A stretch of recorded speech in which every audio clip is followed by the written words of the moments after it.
사무엘상 6장 우리 1절, 2절 두 절에 있는 말씀 함께 읽습니다. 여호와의 궤가 블레셋 사람들의 지방에 있은지 7달이라. 블레셋 사람들이 제사장들과 복술자들을 불러서 이르되 우리가 여호와의 궤를 어떻게 할까?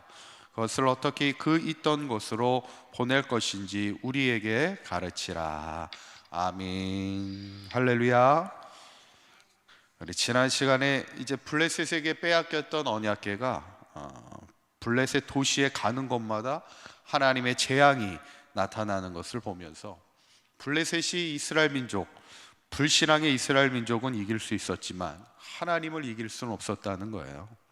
그런데 참 이스라엘 민족에게는 하나님의 언약궤를 빼앗겼다는 것처럼 참 수치와 수모는 없습니다. 마치 우리가 이 땅을 살아가면서 믿음을 빼앗기는 것과 마찬가지입니다. 믿음의 성도가 믿음을 빼앗기는 것만큼 수치를 당하는 게 없는 거예요. 우리가 끝까지 믿음을 빼앗기지 않도록 늘 승리하는 삶을 살아갈 수 있도록 우리가 최선으로 믿음의 여정을 달려갈 수 있기를 간절히 축원합니다. 오늘 본문은 이제 블레셋 민족이 하나님의 언약궤를 가지고 있다가 계속해서 재앙을 맛보니까 이제 하나님의 언약궤를 되돌려주게 되는데 1절에 있는 말씀을 보면 여호와의 궤가 블레셋 사람들의 지방에 있은지 7달이라 그랬어요. 7달 동안 이제 방치되게 됩니다. 그리고는 이제 블레셋 사람들이 돌려주기를 이제 회의하게 되는데 이제 자신의 나름대로의 제사장과 복술자들을 불러서 의논을 하는 거예요. 어떻게 있던 자리로 돌려줄까? 그냥 돌려주기에는 자존심이 상하는 거예요. 그래서 어떻게 돌려줄까를 서로 의논하다가 이렇게 하기로 결정을 합니다. 7절에 있는 말씀 한번 읽어볼까요? 시작. 그러므로 새 수레를 하나 만들고 멍에를 메어보지 아니한 젖나는 두 소를 끌어다가 소의 수레를 메우고 그 송아지들은 떼어 집으로 돌려보내고 이렇게 얘기합니다. 수레를 하나 만들어서 멍에를 메어보지 아니한 젖나는 소를 2마리를 끌어다가 수레에 메우고 송아지들은 떼어 보냈다는 거예요. 그러니까 젖나는 소는 뭐냐면 새끼를 출산한 지 얼마 되지 않은 소를 2마리를 데려와서 송아지는 떼어 보내고 그 두 소를 멍에를 메어 보내게 된다는 거예요. 그러면서 어떤 거를 시험하게 되냐면 9절에 있는 말씀입니다. 9절에 있는 말씀 한번 읽어봅니다. 시작. 보고 있다가 만일 궤가 그 본지역 길로 올라가서 벳세메스로 가면 이 큰 재앙은 그가 우리에게 내린 것이요 그렇지 아니하면 우리를 친 것이 그의 손이 아니요 우연히 당한 것인 줄 알리라 아니라. 아멘. 이제 블레셋 사람들이 가만히 보는 거예요. 그래서 뭐 어떻게 보냐면 그 두 소가 벳세메스로 가면은 하나님이 지금까지 내렸던 블레셋 도시에 내렸던 재앙이 하나님이 하신 일이고 만약에 벳세메스까지 가지 못하면 그 재앙이 우연히 일어난 것으로 알겠다, 이렇게 서로 이야기하는 겁니다. 여러분, 멍에를 매지 않았던 두 소가 지금 에글론이라는 블레셋의 도시에서 지금 유다 땅 벳세메스라는 도시까지 그 두 송아지가 간다는 게 쉬운 일이에요, 어려운 일이에요? 사실 어려운 일입니다. 우리도 요즘에 뭐 그나마 내비게이션이 있어서 모르는 길을 이렇게 찾아갈 수 있잖아요. 그런데 사실 아는 길을 찾아가기는 쉬워도 내비게이션을 켜도요, 모르는 길 내비게이션 찾아가다가 보면요, 그래도 헷갈립니다. 모르는 길은 내비게이션이 있어도 지금 틀리는 건지 더 가서 틀리는 건지 막 헷갈려가지고 헤맬 때가 있어요. 근데 두 소가, 한 번도 멍에를 매보지 않은 소가, 벳세메스라는 곳을 가보지도 않았던 그 소가 수레를 끌고 벳세메스까지 인도자 없이 그 길을 온전히 찾아간, 그 먼 길을 온전히 찾아간다는 것은 거의 불가능한 일이에요. 지금 블레셋은 그 언약궤를 돌려주기는 했지만 나름 본인들이 시험을 하는 거예요. 만약에 두 소가 벳세메스까지 온전히 가면 하나님이 하신 일이고, 만약에 온전히 가지 못하면 이건 우연히 일어난 일인데 거의 확률적으로는 뭐에 가까운 거예요? 불가능한 겁니다. 두 소가 벳세메스까지 가보지도 않았던, 멍에도 메어보지 않은 소가 그 길을 찾아간다는 건 쉬운 일이 아니에요. 근데 결과적으로 어떻게 돼요? 12절에 있는 말씀 보면 이렇게 됩니다. 한번 읽어봅니다. 시작.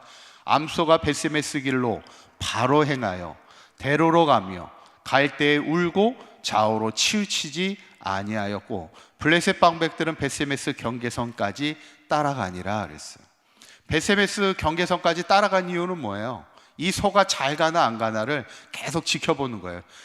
안 가게 되면 이거는 우연히 일어난 일이었구나, 재앙이, 이렇게 여길 수 있었는데, 그런데 암소가 어떻게 갑니까? 벳세메스 그 먼 길까지 바로 행했다는 거예요. 대로로 가며 갈 때 울었다는 거예요. 그만큼 힘들죠. 두 소가 수레를 끌고, 한 번도 멍에를 메어보지 않은 소가 그 수레를 끌고 먼 길을 간다는 게 쉽지 않고 좌우로 치우치지 아니하였다는 거예요. 왜 울었을까? 물론 힘들어서 울기도 했고, 이 소가 어떤 소였다고 그랬어요? 젖을 내는 소라고 그랬잖아요. 새끼를 낳은 지 얼마 되지 않았어요. 몸이 온전하지 않은 상태입니다. 그리고 젖이 불고 또 그 송아지를 떼어내고 왔잖아요. 그러다 보니까 그 어미소로서는 가슴 아픈 일들, 또 육체적으로 힘든 일들이 많이 있었다는 거예요. 그럼에도 울면서도 그 수레를 끌고 하나님의 언약궤를 가지고 그 벳세메스를 향해 좌우로 치우치지 않고 갔다는 거예요. 참 오늘 본문은 참 귀한 말씀입니다. 오늘 이 본문을 이렇게 보면 멍에를 메어보지 않은 두 소가 이 하나님의 언약궤의 수레를 끌고 가는 이 모습은 마치 하나님의 사명자들이 하나님의 사명을 감당하는 것과 마찬가지예요. 하나님의 사명을 감당하다 보면 육체적으로도 힘들 때가 있습니다. 마음적으로도 힘들 때가 있고 많이 힘들 때가 있어요. 그런데 오늘 두 소처럼 울면서라도 바른 길을 가야 된다는 거예요. 생명의 길을 가야 되고, 내가 사명의 길 마지막 독착지가 어디인지를 알고 그 마지막 지점까지 온전히 걸어갈 수 있는 것이 바로 사명자의 삶이라는 것이죠.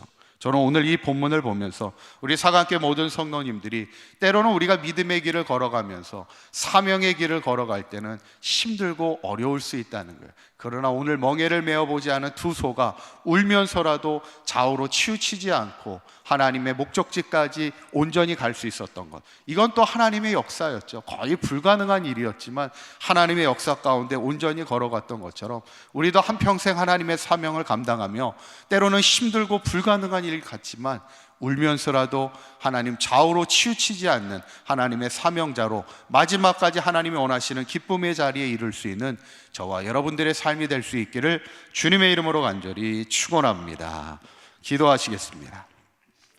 고맙고 감사하신 하나님, 오늘 멍에를 메어보지 않은 두 소가 하나님의 언약궤를 수레에 끌고 가는 것을 보면서 그 길은 고통의 길이었고 힘든 여정의 길이었지만 그들은 울면서라도 좌우로 치우치지 않고 바로 행하여 걸어갔던 것처럼 우리 사관계 모든 성도들, 하나님이 주신 사명의 길을 울더라도 좌우로 치우치지 않고 바로 행하여 마지막까지 주님의 기쁨이 되는 사명자의 삶을 살아가는 우리 모두가 되게 하여 주시옵소서. 오늘 하루도 주님과 동행하는 복된 하루가 되게 하시고 오늘 하루도 믿음의 온전한 길을 걸어가는 우리 사관계 모든 성도들 되게 하여 주시옵소서. 우리 주 예수 그리스도의 이름으로 기도하옵나이다. 아멘.